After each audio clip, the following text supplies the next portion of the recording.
Hi hello friends, AP cooking ವ್ಲಾಗ್ಸ್ಗೆ ಸ್ವಾಗತ. ನಾನಿವತ್ತು ಈಸಿಯಾಗಿ ಇನ್ಸ್ಟೆಂಟಾಗಿ ಬೇಗ ಆಗುವಂತಹ ಒಂದು ಬ್ರೇಕ್ಫಾಸ್ಟ್ ರೆಸಿಪಿನ ಮಾಡ್ತಾ ಇದ್ದೀನಿ. ಒಂದು ಜಾರ್ಗೆ ಟೊಮೊಟೊ, ಈರುಳ್ಳಿ, ಶುಂಠಿ ಬೆಳ್ಳುಳ್ಳಿ, ಲವಂಗ,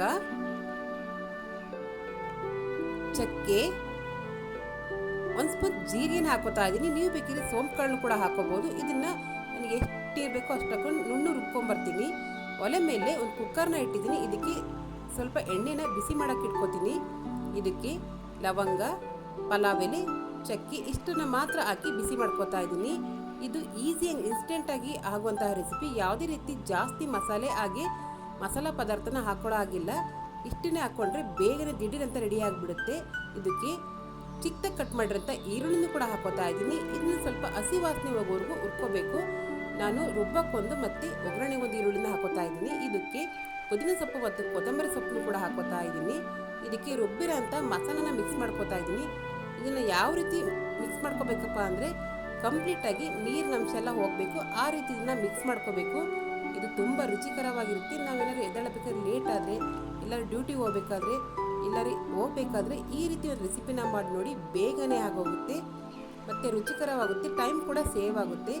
ಇದಕ್ಕೆ ನಾನು ಒಂದು ಸ್ಪೂನ್ ಅಚ್ಕಾರದ ಪುಡಿನ ಸೇರಿಸ್ಕೊತಾ ಇದ್ದೀನಿ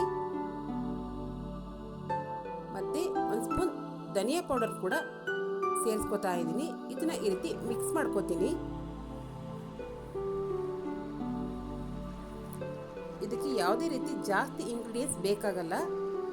ಇದಕ್ಕೆ ಅರಿಶಿನ ಪುಡಿ ಕೂಡ ಮಿಕ್ಸ್ ಮಾಡ್ಕೋತಾ ಇದ್ದೀನಿ.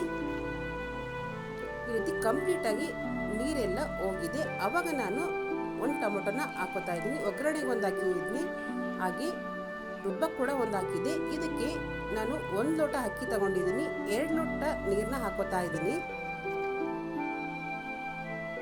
ನಿಜ ಹೇಳ್ತೀನಿ ಫ್ರೆಂಡ್ಸ್, ಈ ಪಲಾವ್ ಮಾಡಬೇಕಾದ್ರೆ ಮನೆಯೆಲ್ಲ ಘಮ ಘಮ ಅಂತ ಇರುತ್ತೆ. ಆ ರೀತಿ ಸ್ಮೆಲ್ ಬರುತ್ತೆ. ನೀವೊಂದ್ಸಲ ಮಾಡಿ ನೋಡಿ, ತುಂಬ ಚೆನ್ನಾಗಿರುತ್ತೆ. ಇವಾಗ ಇದನ್ನ ಮುಚ್ಚಳ ಮುಚ್ಚಿ ನೀರು ಕುದಿ ಬರೋವರೆಗೆ ಇಟ್ಟಿದ್ದೆ.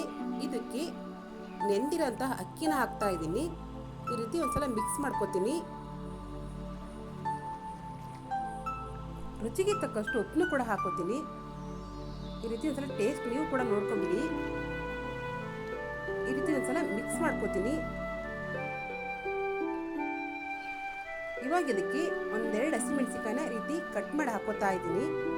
ಇವಾಗ ಇದನ್ನ ಮುಚ್ಚಳ ಮುಚ್ಚಿಡ್ತೀನಿ. ನೀವೇ ನೋಡ್ಬೋದು, ಸ್ವಲ್ಪ ಬಿಸಿ ಇದೆ, ತುಂಬ ಚೆನ್ನಾಗಿ ಬರುತ್ತೆ, ಹಾಗೆ ತುಂಬಾ ಚೆನ್ನಾಗಿರುತ್ತೆ. ನನ್ನ ರೆಸಿಪಿ ಹಾಗೆ ನನ್ನ ಚಾನಲ್ ಇಷ್ಟ ಆದರೆ ಪ್ಲೀಸ್ ಲೈಕ್ ಮಾಡಿ, ಸಬ್ಸ್ಕ್ರೈಬ್ ಮಾಡಿ, ಸಪೋರ್ಟ್ ಮಾಡಿ. Thank you.